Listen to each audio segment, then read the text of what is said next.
Coaching centre Kotananduru మీ పిల్లల బంగారు భవిష్యత్తుకు భరోసా ఇచ్చే ఏకైక సంస్థ మన ఏవిఎం కోచింగ్ సెంటర్ కోటనందూరు. అతి త్వరలో న్యూ బ్యాచ్లు టెట్ ప్లస్ డిఎస్సి, ఆమ్సెట్, POLYCET, APRJC, Sainik, Navodaya. AVM coaching centre Kotananduru.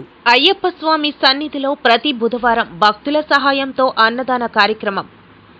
Kakinada జిల్లా తుని నియోజకవర్గం కోటనందూరు మండలం కాకరాపల్లి గ్రామంలో గత 3 దశాబ్దాలుగా వెలుగొందుతున్న వీరాంజనేయ ఆలయ ప్రాంగణంలో 2023లో వెలిసిన అయ్యప్ప స్వామి సన్నిధిలో భక్తుల సహాయ సహకారాలతో ప్రతి బుధవారం శబరిమలలో జరిగే విధంగా స్వామివారికి అభిషేకార్చనలు, ధూపదీప నైవేద్యాలు, నిత్య కాంకర్యాలు నిర్వహిస్తున్నామని ఆలయ కమిటీ కొండలరావు గురుస్వామి తెలిపారు.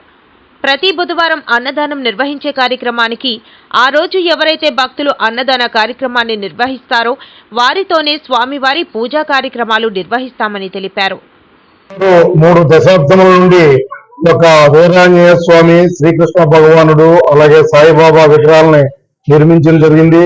అలాగే ప్రతి సంవత్సరం కూడా ఈ యొక్క వీరాంజనేయ స్వామి మాలలో, అలాగే హరిహరపుత్ర ధర్మశాస్త్ర మాలలో వేసుకుంటూ ఈ యొక్క ఆలయాన్ని పరిరక్షించుకుంటూ దినదినాభివృద్ధి చెందుతున్నటువంటి ఆలయంలో గత 2023 నవంబర్ 9వ తేదీన హరిహరపుత్ర అయ్యప్ప స్వామి వారి విగ్రహావిష్కరణ మీదనే పైభాగంలో అయ్యప్ప స్వామి విగ్రహం మందిరంగా నిర్మించి ఆ విగ్రహాన్ని నిర్మించడం జరిగింది.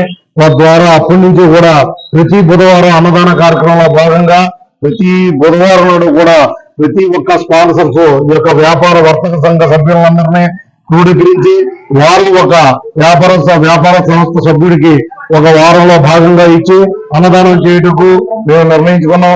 అదేవిధంగా ప్రతి ఒక్కరూ కూడా మాకు సహాయ సహకారాలు అందించి ఈ యొక్క అన్నదాన కార్యక్రమాన్ని వైభవంగా నిర్వహించినటువంటి స్వాములు మా నాగిరెడ్డి స్వామి, సుధాకర్ స్వామి, తాతయ్య స్వామి ఒక కమిటీ సభ్యులుగా ఏర్పడి ఈ యొక్క అన్నదాన కార్యక్రమాన్ని నిర్వాహకంగా కొనసాగించుకున్నాం. అదేవిధంగా హరిహరపుత్ర ధర్మశాస్త్ర అయ్యప్ప స్వామి వారికి ఉదయం పడిపూజ కార్యక్రమం, హారతులకు 18 మెట్లకు పడిపూజ కార్యక్రమం నిర్వహించడం జరుగుతుంది. అదేవిధంగా ప్రతి శివరాత్రి నాడు కూడా మహాన్నదాన కార్యక్రమాన్ని ఏర్పాటు చేస్తున్నాం. అలాగే మాలాధారణ కార్యక్రమంలో నవంబర్, డిసెంబర్, అక్టోబర్ నెలలో భాగంగా ఆ యొక్క ప్రతి రోజు కూడా అన్నదాన కార్యక్రమం స్వామికి నిర్వహించడం జరుగుతుంది. కాబట్టి ఇంకా అంచెలంచెలుగా ఈ యొక్క హరిహరపుత్ర ధర్మశాస్త్ర అలాగే శ్రీకృష్ణ వీరాంజనేయ స్వామి వారి కరుణా కృపా కటాక్షలు ఎల్లవేళ ఉండాలని ఆలయ ప్రాంగణం నందు ఇంకా అభివృద్ధి చెందాలని కోరి ప్రార్థించుకుంటూ ఈ యొక్క కార్యక్రమాన్ని మేము అందరం కూడా నిర్వర్తించడం. స్వామి శరణం అయ్యప్ప, స్వామి శరణం అయ్యప్ప శరణం.